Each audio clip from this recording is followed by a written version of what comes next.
Welcome back to the MLG Fall Championship here in Dallas. This is game one of Najin's Sword versus TSM. And we'll have to see here if TSM can take their first game against a Korean team or whether they will continue their losing streak that they've had in the past few events. And not only that, but we are at one of the most exciting parts of a TSM game, and that is the level 1 engagement. We're going to have to see if they want to get aggressive on Najin's Sword, who is known as one of the most aggressive Korean teams when they have a Shen, a Skarner, and a Tarek at their level 1 disposal. Yeah, it looks like they're setting up where we are going to have standard lanes at first blush here. McNoon trolling around the top lane with Jace, but there's still a lot of movement going on in this map. Prey and Kayn going to have to play very conservatively in that bot lane. They've got some good poke with the Bio Arcane Barrage and the Hymn of Valor, but if they get any kind of sustained trade, or if they allow Tarek Special to get a good dazzle off, it could be lights out for that squishy Kog'Maw. We'll have to see if KX winds up rushing for that Phage first as well, even for going Doran's Blades, because that means he's going to have the effective HP to win out in those trades against Kog'Maw. And like you said, the Shatter, the Dazzle coming out from Tarek, that's going to be a lot of pain being put down. However, TSM now rotating around, dodging that ward that Najin's Sword put over by the Raids and swapping the 2v1 lane. Yep, and looks like that is going to be their game plan, trying to shut down McNoon. I have to think that this may not be the best plan for TSM. McNoon is extremely good at 1v2 lanes, particularly with Jace. Very experienced player in this situation. You have to see TSM is probably going to want to go a little bit harass heavy, like you said, trying to shut down McNoon's Jace, as well as Reginald at the early level 1 stages, putting those late wastes over the wall, recognizing that Najin's Sword was starting at rates, going for red buff early, just dishing out a little bit of extra pain onto Song in the mid lane, already at about half HP, chugging HP potions. Yeah, and we did see the early golems being taken by Najin's Sword's bot lane, and that'll give them just a little bit of a boost against this Shen played by Dyrus. So we'll have to see how well they can poke. And looks like McNoon sitting back in top lane, not wanting to get anywhere close to Special. Watch, on the other hand, going to take the blue buff after already picking up red.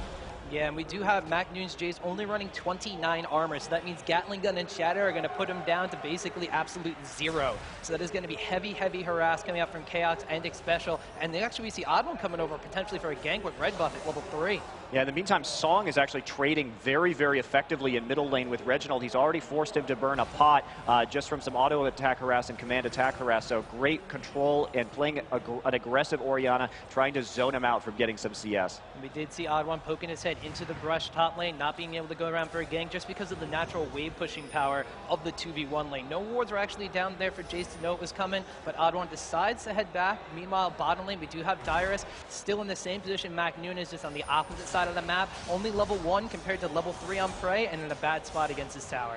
Yeah, again, this trading is very interesting in mid lane. We see Song using his command attack primarily to zone Karthus out and just auto-attacking the minions. So he's definitely trying to do all he can to push Reggie's Karthus back and delay him getting some of those powerful items. We do see both junglers kind of milling about mid lane. Watch is just going to poke through, as well as Oddone. He's going to come in, flash forward from Reginald. They're trying to go on to Song, but Watch is there with the shields. Oddone getting extremely low, is not going to fall, though. The Ignite going to tick away, and he's going to be A-okay. It was great presence by Watch in that lane to come up and respond to that immediately, turning around in Najin's Sword's favor, and that's going to be Oddone retreating to his own jungle, while Watch is free to do a little counter jungling and perhaps gank that top lane. Not to mention both of the summoner abilities burned by Reginald in that fight. Exhaust and Flash now down for Karthus. There's going to be a lot less pressure on that mid lane, which means Song and Orianna is going to be content to sit back, farm, and harass away.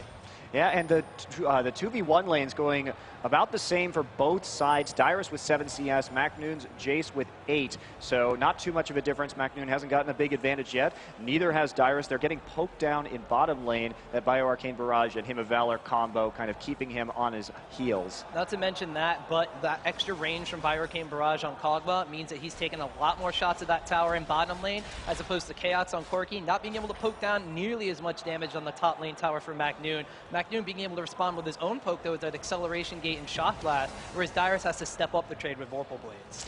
You know, what's interesting about this lane swap, oh, there's a Dazzle going down. He's taking a lot of damage. He's actually going on Chaos'. Watch comes in from behind. He will land the cripple, but I don't think it's going to be enough. There it comes, the shockwave, but it's not going to be enough. Chaos forced to go back under turret, burns a health bot with Ignite ticking down on him, and he will just head back to base soon enough. Don't know about that one. He's kind of milling around top lane, has those health potions ticking away, potentially waiting for something from Odd One, but Odd One's kind of putting a little more pressure towards bottom lane, maybe trying to turn something around with Dyrus there. Chaos is eventually going to decide to recall.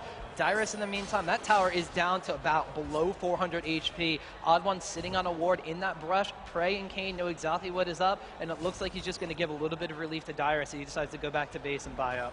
Yeah, and the window of time to kill this Kog'Maw, I really like Najin Sword's team comp because they've made it advantageous in this 1v2, both for McNoon, but also for their bot lane. They don't have the pressure of the burst coming out of TSM's Taric and Corki combo, so they're going to allow Kog'Maw to get quite big. He hasn't had as much farm. Mid lane, though, we actually see McNoon deciding to tower dive onto Reginald, takes to the skies, but it's going to take a couple too many tower shots, getting extremely low, but no ignite from Reginald. Running exhaust on card, this means he's not going to be able to pick up the kill. But Song going a little bit deep there, uses the command attack just to force Reggie back. Requiem now, as he is level 6, is he going to get McNoon? No, the recall goes off in enough time. He's going to be healed up from that fountain and barely survive that one. Yeah, that Requiem being on cooldown now without getting that kill is actually going to be pretty critical for the next couple minutes. It's really going to limit TSM's global options. You typically, you want to get that kill or you want to combo it somehow with the Speaking of wanting to get kills, Watch going in. Orianna pops the shockwave. First blood picked up on Reginald, and that is Najin Sword up 1-0. And that's been the whole story of this mid lane is Orianna just continually poking and poking and poking Karthus. And it was a matter of time, really, if Reggie stuck around as to when that combo was actually going to land on him. Yeah, Summoner Spell is down, his ultimate down, like you mentioned. Reginald being the priority target in that mid lane, kind of left as a sitting duck just in the middle of absolutely everything. So now Najin Sword, about a 1k gold advantage, 7 minutes into the game. It's not too much, but now they're going on the offensive, taking away that red buff, knowing their enemy mid laner is down. Watch Prey and Kane just easily sniping that one away. Yeah, and that was a perfect timer right there. While Prey and Kane walked up, they knew exactly what was going on, considering that they had a ward early on next to the Wraiths of TSM, so they knew Skarner's jungle route, knew the timing, and of course that 7:15 mark, pretty critical, and they're just going to go ahead and snipe that away. So great timing all around, and this is an example of how these things can snowball. You get that kill on Song, and all of a sudden now there's no blue buff for Reginald just because there was no way to counterplay that.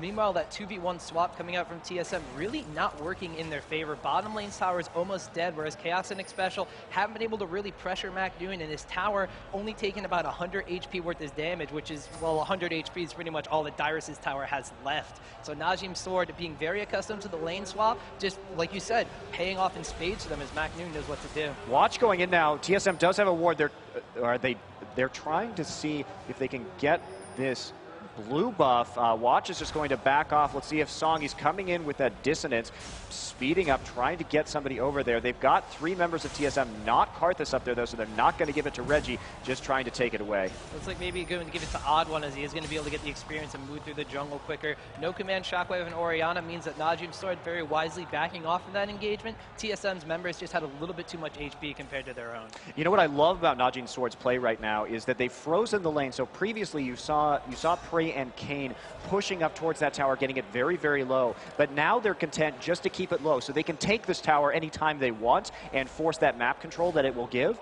But also, they're just going to farm up Kog'Maw until it's an absolute necessity that they can do that. They're trying to get Prey into that late game Kog'Maw state and get him as farmed up as possible before taking that turret. And TSM identifying this, giving that blue buff to Skarner, getting him the extra HP. Now that he's hit level 6, we could potentially see a play being made on bottom lane. The Karthus Requiem is almost up. Skarner's going to have that impale, and Shen's going to have a little bit of damage. I think Najin Sword identifies this, though, and as you mentioned, taking down that tower in just enough time to get Kog'Maw to a safe spot. And Prey already being ahead in CS this game is going to give him a big advantage. Looks like he's going to be building some attack speed first, so he's all about the Bio-Arcane Barrage. It's very true. Kog'Maw, of course, is going to be able to chunk away on Shen, chunk away on Skarner, and these big beefy characters in TSM quite easily by just going for that extra attack speed. Reginald and Chaos not going to have the most HP in the world regardless, so Kog'Maw's still going to be dealing a decent amount of damage. Top lane, though, we see Chaos and Special putting a little pressure on the McNoon. He decides to turn it around with an acceleration gate there. Special dropping to about half HP, but Chaos pushing him back with those Corki rockets. But now the bottom lane and the jungler from Najin Sword coming up onto TSM. Lands living artillery, so he gets vision. Corki going to be able to Valkyrie away from that one, though, but now 4 members of Sword in top lane. Yeah, it looks like they're going to just continue this very strong tower push that they've got going on. They didn't get the kill that they wanted, and they might get it soon. Chaos and Xpecial are staying under there, and Najin Sword loves to blow like 8 summoners at one time just to kill one person. They're not afraid of going kind of all in under a turret. Well, if they might be able to get the turret as well, already dropping down to half HP because of the superior poke coming out from Jace and Kog'Maw, just being able to harass TSM while also getting the turret. We did have Skarner kind of coming up and around from the jungle, showing his face to try to make them back off of this one. But with a 4v3 numbers advantage, I don't think Sword's going to back off anytime soon.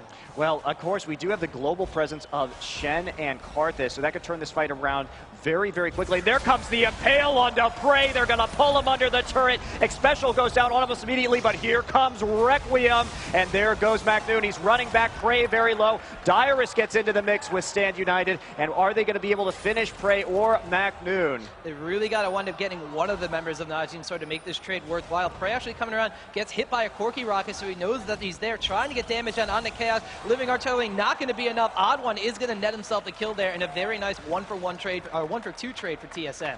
That was the dangerous situation that we mentioned right before that kind of tower dive went off. Great play by Odd One, and pulling Kog'Maw into the turret and securing that kill, coupling it with the ultimates from Shen and Karthus. Yeah, actually getting those 2 kills makes it worthwhile to blow those 2 globals, because now Najin Sword, the gold counts have been a little bit more equalized, still only about 1,000 gold disparity at the 11.5-minute mark. TSM, with those globals down, means they can't really be omnipresent on the map anymore, so Sword could potentially be looking for a little bit of a timing window to start another push here. Yeah, it looks like there comes the Shockwave onto Xpecial. He's going to flash over the wall, take a little bit more damage from command attack, and back off. Yeah, just a little bit of poking and prodding going down. Xpecial trying to be very aggressive on the map with those wards. Give TSM that vision to know if Sword is going to be grouping up to try to go for something like a global jump, like this Dragon over here. We do see that Chaos and Skarner actually going in, getting a lot of damage down onto McNoon. And to watch, gonna have to back off of that one. Gets the vision from the Phosphorus Bomb, realizes they're backing away, and TSM trying to prevent Sword from getting a gold advantage through global objectives now. Yeah, Sword does have a subtle advantage purely from getting that first turret down, but that's not going to be a lot. And here comes TSM. They are converging right now onto this Dragon, trying to take it for themselves. Song is on the outside doing a little bit of zoning, but I don't think that Najin Sword's going to be in a position to actually contest this. No, they have 2 members in top lane being able to push that tower down, which is why TSM is going for this one. Watching Song doing a good job trying to zone out Reginald, but Xpecial comes in, winds up popping the Taric ultimate. That's a decent amount of damage down to watch. Song not getting chased out by Reginald. No mana in order to put down that wall of pain, though, so they're not going to be able to chase, but they do wind up taking the Dragon for it. Yeah, and we still have about 1,000 gold lead for Najin Sword due to the farming up in top lane that Prey was able to do. He is now up 116 to 92, so he continues to roll on with a bit of an advantage. And Prey getting back, Prey getting grabbed again under turret. There's the crescendo, same play as last time. Odd One gonna back off. Here comes McNoon, and is he gonna get Dyrus? No. However, Chaos is in the back, going to clean up, nets himself a double kill on Orianna and Kog'Maw. They wind up turning it into a 2-for-2 trade, and TSM, maybe a little bit more hip to the tricks from Sword, winds up trading even in that engagement. Yeah, great play there by Chaos, coming in and cleaning up the back lines, taking out both carries and feeding himself some kills, so that'll give him a solid lead in the carry battle. Now this mid tower, though, is extremely low, and in the grand scheme of things, if Najin Sword's able to knock it down, they will come out ahead after all of those trades back and forth. Reginald with a fresh amount of mana, now being able to just push the low members of Najin Sword back, saving that mid lane and saving the gold lead. And with those 2 kills, we actually see Chaos kind of pull about 100 gold ahead of Prey, so he's looking pretty sharp right now. Prey going to be heading over to that red buff while Reginald takes TSM's blue. Yeah, and we do have Chaos rushing for that Trinity Force. No Doran's Blaze required because he was in a 1v2 lane, relatively safe with his support and Xpecial, even though McNoon's Jace is putting down a lot of poke. That means that TSM is going to be a little bit stronger, a little bit earlier in these team fights, because they're going to have around that 16 to 17 minute mark instead of the 18 to 20 minute mark, a Trinity Force AD carry. And you know what we're seeing here is actually Deathfire Grasp built on Song's Orianna. That is an unusual item simply because you don't typically want to get in range with Orianna to use that DFG. She typically pokes from afar and is used more for her utility rather than her burst. So we'll have to see how well he can utilize this to pick up some early kills and get that damage down. That could be a little deceptive because if Skarner or Shen's going to want to dive into the back of that AP carry and she's able to burst somebody down, that could be a quick turnaround on these fights. We've already seen the fact that they're baiting Kog'Maw Kog'Maw into getting these impales from Skarner, turning it around with those crescendos. If you get a crescendo, a command shockwave, then assassinate someone with that Deathfire's Grasp, since they're all on your face already, that could be devastating for TSM. Yeah, Prey needs to fix his positioning a little bit. Each time he's been kind of in the front of his team at those turrets, and that's got him killed a couple times now. Yeah, meanwhile, top lane, looks like the lane's kind of going back to their original states or normal states for the metagame. MacNoon and Dyrus trading blows back and forth. Dyrus actually a little bit ahead of MacNoon, picking up a Kage's lucky pick in order to get a little extra gold pretend going down. Yeah, MacNoon also going to get that Hex Drinker to help him survive against Requiem and Karthus, as well as the magic damage coming out in lane from Shen with those Warple Blades. Oracle's Elixir being picked up by both junglers as well, so now the ward clearing war has begun. That means that both teams are going to be all about positioning, and Najin Sword, with that 2-tower to 0 advantage, kind of has the presence on map advantage at the point. Yeah, both teams content to just farm it up right now.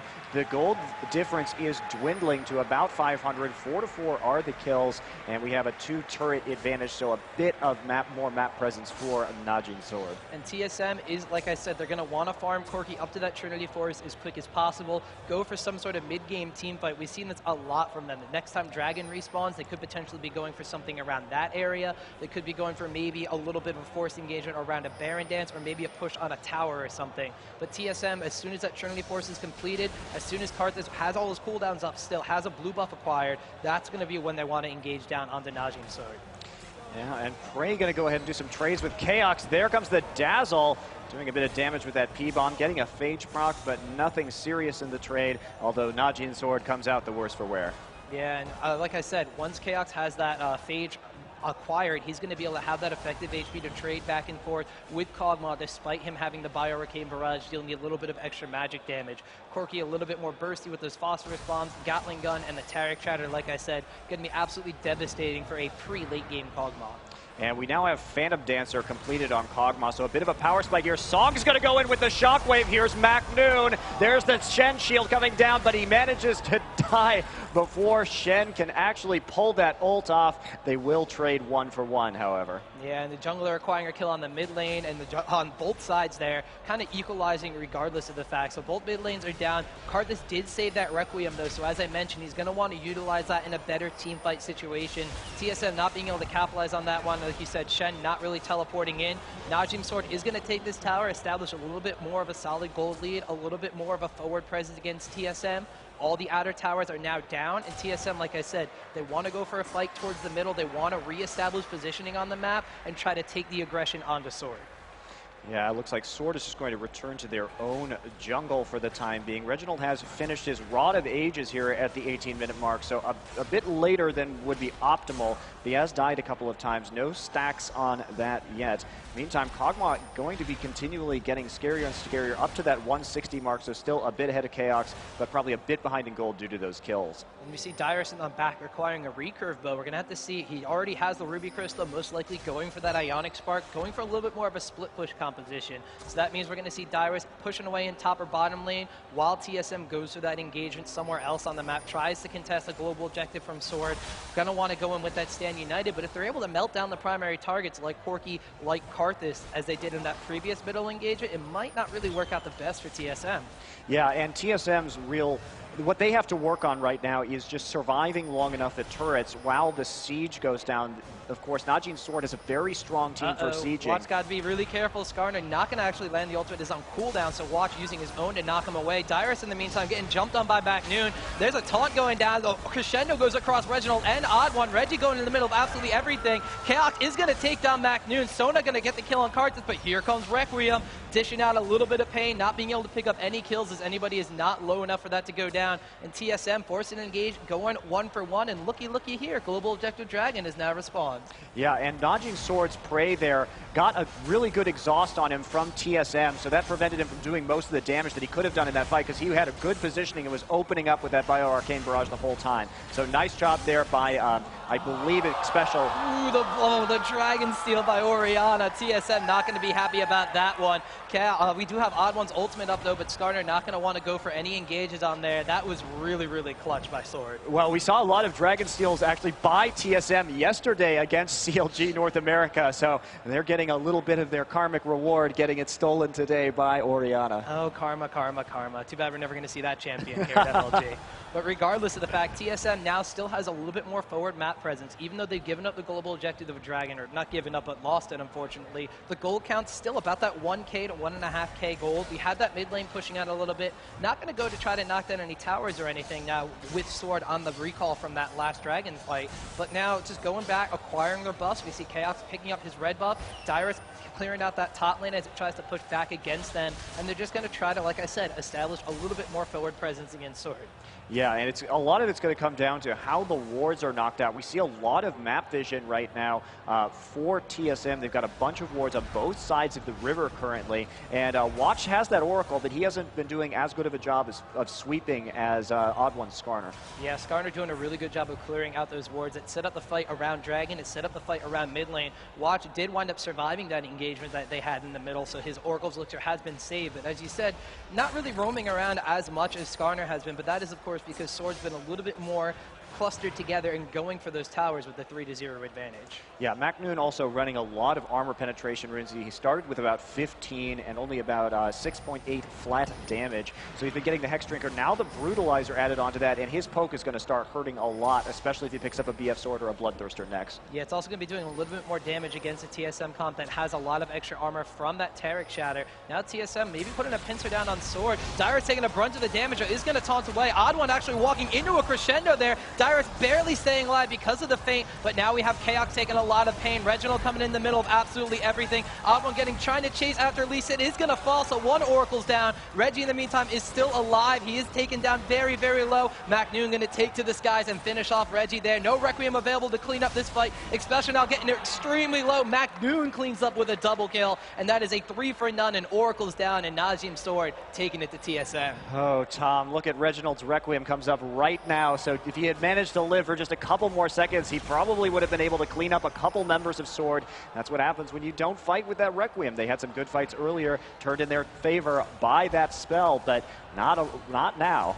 Yeah, now that middle turret taking a lot of pain from Kog'Maw Orianna, potentially going to knock this one down, and that's going to be a 4-0 tower advantage for Sword. Top lane tower as well, it could be a 5-0 tower advantage. And I can't help but think that TSM knew what Sword was doing there. They walked past a ward over by the Baron area. They had TSM trailing them and following, and Dyrus decided to go into that brush before the team is there, before the Requiem was up. And like you said, Reggie had that Requiem, that would have been a completely different fight. Also, I have to give some props to Kane. He's had some great crescendos this game. Every time Odd One, he will wait for the Impale to come in, and then he will immediately crescendo the whole team as they cluster up to focus on the Impaled champion. And Dyrus being taken out by Orianna in that bottom lane. They're trying to teleport over to Odd One because of that, but no go there. Two members of Najin Sword still stuck in the bottom lane to kill that Dyrus, though. Now TSM trying to take a 4-man Baron. They have Karthus. They have Smite available. This could go down fairly quick. And Kog'Maw running as fast as this little monster legs can carry him. There comes the Wall of Pain, zoning out.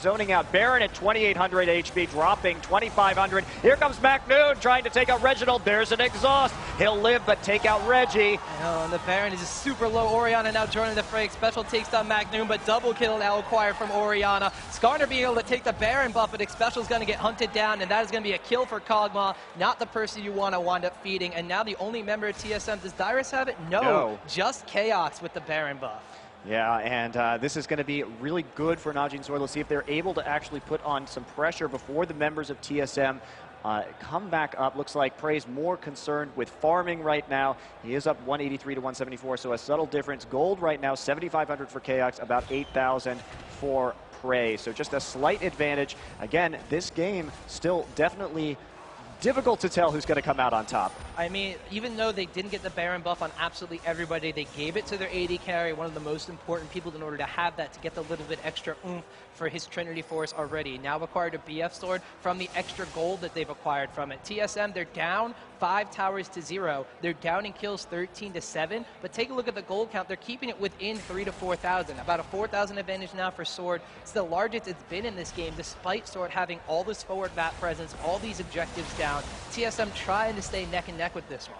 You know, I have to say that Najin Sword is really executing on their game plan very, very well. So we saw the bans targeted against Dyrus in the picks and bans stage, and what I said was I'm curious about why they're not worried about Reginald. Well, look at Reginald right now. He's 1-5-3. Their plan was just to ban out Dyrus and then control Reggie in that mid lane. They've dove him multiple times, keeping Karthus down. So they're not so concerned with Reginald, and they've done a great job of mitigating against him in this game. I can't help but think that a lot of that was also because having Odd One going on Skarner, because of being the path where Skarner's a little bit stronger than he is currently. Odd One, haven't really seen him play a lot more Skarner. He's been playing, of course, Maokai. He's been playing more aggressive junglers like Shyvana as well. His Skarner play wasn't able to camp that mid lane for Reginald early with those twisted advances. Skarner a little bit later on the ganks. They kept him down by stealing away his buffs and stealing away the jungle as well. He wasn't able to hit level 6 until that bottom turret was already gone.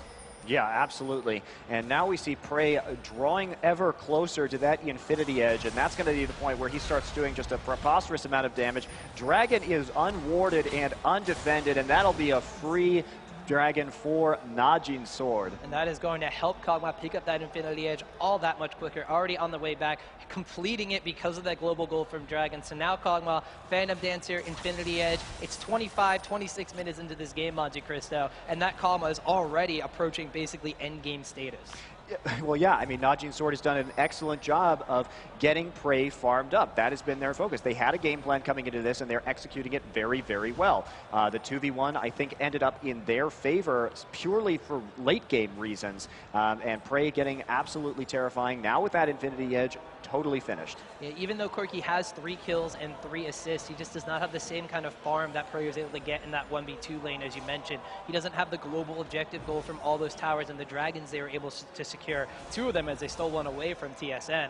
So right now, Najin Sword, they've gotten past that kind of potential where Corki is a maniac with that early Trinity Force being acquired. Now he doesn't have the little bit of extra oomph and HP. He doesn't have the big sustained damage coming out from the items, only completing his Bloodthirster now, so there's 0 stacks on that. At this point in time, Najin Sword is just that much stronger than TSM. Right, and put yourself in Najin Sword's shoes. They say, well, we want to play for the late game with Kog'Maw, so what do? They shut down the late game for TSM by forcing kills on Reginald. So they've set themselves up quite pretty, and they have a pretty strong advantage coming here as we hit the 27-minute mark. Yeah, and because they forced this early endgame build for their own AD carry, they're going to want to try to end this game before Reginald is able on Karthus to use that Requiem to get himself back into this own game. Now with 5 members strong pushing in that top lane, they're already going down on their first inhibitor turret here, using that superior poke they have against TSM just to back them off this tower. Wouldn't be surprised to see them immediately engage with a Crescendo and a Macnoon though. Yeah, Macnoon also getting that Guardian Angel. That's so he can dive into Defile and snipe Karthus. He's just trying to assassinate him by using To the Skies. It's been effective so far. He's died for it a couple times, but he's hoping to avoid that same fate in the future. Like I mentioned before, just a lot of poke going down, trying to get TSM low enough for them to want to engage. Macnoon, like we said, not afraid to try to dive in and take out any carry from the enemy team. Command Protect as well going down on combo. There's a Skarner ultimate going down onto Watch, pulling him back into the fight, but there's a Sona Crescendo going off across most of the members at TSM. Macnoon going to come in, take out Skarner, but Corki on the back foot takes out Watch.